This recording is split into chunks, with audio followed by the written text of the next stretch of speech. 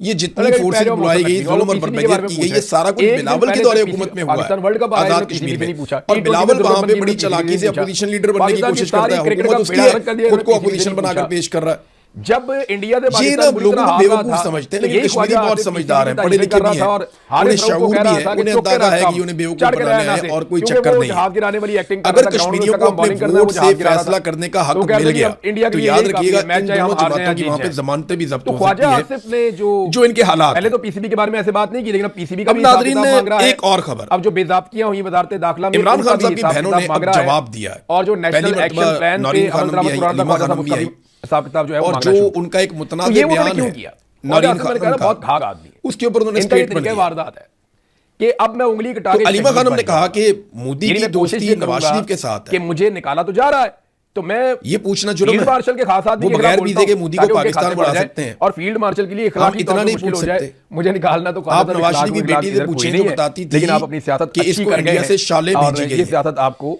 मेरी बहन ने घर में बैठकर बात की थी, वो कोई पब्लिश नहीं किया था। हम 3 औरतें खड़ी हैं, जितने केसेस लगाने लगा दो, बड़े पैमाने पे लोग क्या कर लोगे, बार ही दोगे ना। उन्होंने साबित ज्यादा से ज्यादा हम नहीं डरते, हम शहादत कबूल कर लेंगे, हम अपने भाई के साथ खड़े हैं, अपने मुल्क के लिए खड़े हैं। ये अलीमा खान ने दहशतगर्दी है, बनू में दहशत। अच्छा, जो बात नौरीन खान ने कही, गढ़ वाला जो धरना चल रहा है वहां पे उन्होंने भी एक बात की। देखिए, उनका बेटा भी जेल में है, और लोग भी बोलना शुरू हो गए हैं। मेरा बेटा मिलिट्री कोर्ट की वजह से जेल में है।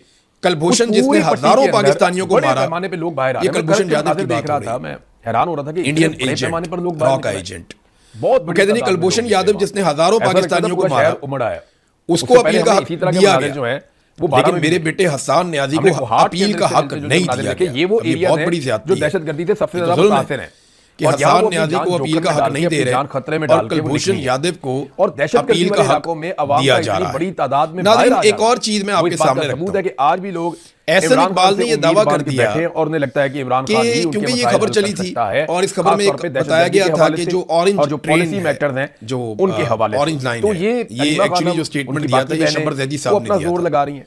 वो उन्होंने कहा जी ये सी पैक के जो पैसे थे उनमें से आपने ऑरेंज ट्रेन बनाई चाइना से पैसे लेके, तो ये आपने गलत किया। एस्टैब्लिशमेंट और नून लीग में फर्ज करें अगर एहसन इकबाल साहब ने कहा जी आपकी इत्तला के लिए अर्ज है, लाहौर में ऑरेंज ट्रेन वफाकी हुकूमत के पैसों से नहीं बनी, बल्कि वो 100% पंजाब हुकूमत ने अपने पैसों से और बजट से बनाई। ये सब होता है तो पाकिस्तान एहसन इकबाल का झूठ पकड़ा गया और ये हकायक मैं आपके सामने रख देता हूं। पाकिस्तानियों को मिलिट्री एस्टैब्लिशमेंट के झांसे में नहीं आना चाहिए, उनके साथ नहीं। इमरान खान सबसे पहले तो पेट्रोल की कीमत के हवाले से मैं आपको जब कभी मिलिट्री एस्टैब्लिशमेंट से लड़े तो सियासतदान का साथ मसनूआत की कीमतें रोजाना मैंने तो सारी लड़ाई में ये सीखा है।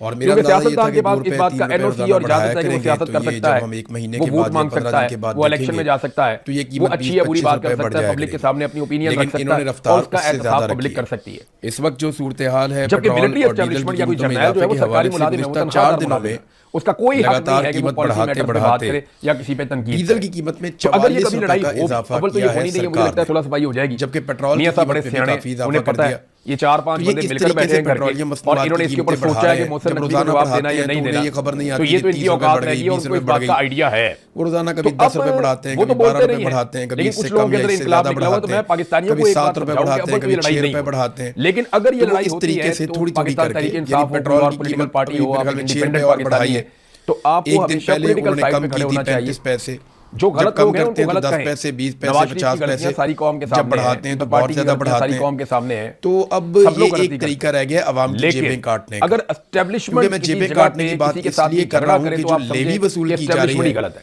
क्योंकि वो लगभग 80 रुपए से जायद है। वो इन्होंने ही किया है। लेकिन जब ये होना इतनी नहीं है, बड़ी मुझे पता मिकदार है, में टैक्सेस इंसानों को लेंगे एक साथ अवाम को एक फेस प्रोडक्ट करना के पड़ेगा। ऊपर, अवाम एक और दिन वो लेवी की मद में आप लेंगे जिसकी कोई जस्टिफिकेशन नहीं है, तो आप एक्चुअली मुनाफा कमा रहे हैं पाकिस्तानियों की जेबों पे डाल रहे हैं। अल्टीमेटली जो और मुझे समझ आ यही रही एक है, तरीका रह गया है मौजूदा सरकार के पास पैसे इकट्ठे करने का। बिजली महंगी करो, गैस महंगी करो, इन दोनों को जब पेट्रोल महंगा करो, तो अभी तक हमारे पास और जरूरियात जिंदगी को महंगा करते हैं। मिसाल के तौर पे कश्मीर वाला वो लोग गाड़ियों के ऊपर ट्रेवल करते हैं और एक कल शहर सुबह से याद दूसरे रखिएगा, शहर मैं में, फिर याद दिला रहा हूं उन्हें इस बात का अंदाजा है कि कल सुबह कि जो टूल प्लाजा थे जितने भी एक बड़ा जहां पे पहले वो टैक्स दिया करते थे बहुत कम, सादो सामान उनमें 200-300% तक इजाफा हुआ है। और इमदादी रजीम चेंज ऑपरेशन के बाद से लेकर अब तक तो कई जगहों पे 400% तक का भी इजाफा हुआ है झंडे लेकर पाकिस्तान टैक्स के अंदर। तो ये पैसा पाकिस्तानियों की जेबों से जा रहा है। अब पैसे इकट्ठे करने के वो तरीके ढूंढे जा रहे हैं आसिम मुनीर की पॉलिसी जो माजी में नहीं होते, यानी आवाम को रिलीफ दिया जाता था और कोशिश की जाती थी कारोबार में से पैसा निकाला जाए। कोशिश करें, अल्लाह आपको इसका कारोबार तो पाकिस्तान में चल नहीं रहा, बड़े पैमाने पे गिरफ्तार किया जा रहा है, पैसा कैसे निकालेंगे बहुत बड़े और झूठ की जुबान के ऊपर मुख्तलिफ जगहों से। मैं अभी देख रहा था इंडिया में जो एहतजाज हो रहा है जिसको जेनजी एहतजाज कहते हैं, गिरफ्तारियां जो है वो पंजाब सरकार ने नई जनरेशन है, नौजवान है, उन्होंने की, जो स्टूडेंट्स हैं वो एहतजाज कर रहे हैं।